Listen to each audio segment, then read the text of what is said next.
Downfall after listening to member of hive mind. So, possible ang downfall is reversal, listening, homophone ulit. So, I guess meron ding substitution, member of hive. So, ano ang member of hive? Ang alam ko, hive is tirahan ng mga bubuyog eh. So, B.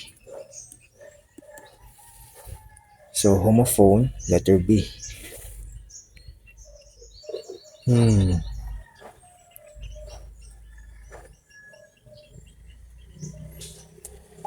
So, kung letter V tapos i-reverse, kulang ng 4 na letra. Mind.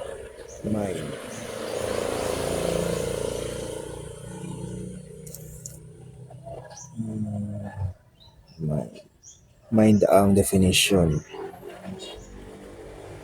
B. Ang layo. Actually, naisip ko is kung mind ang definition, since 5 letters, brain. Diba? Pwede.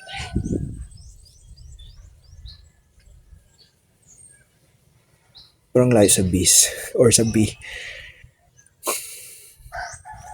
I mean, meron siyang letter B.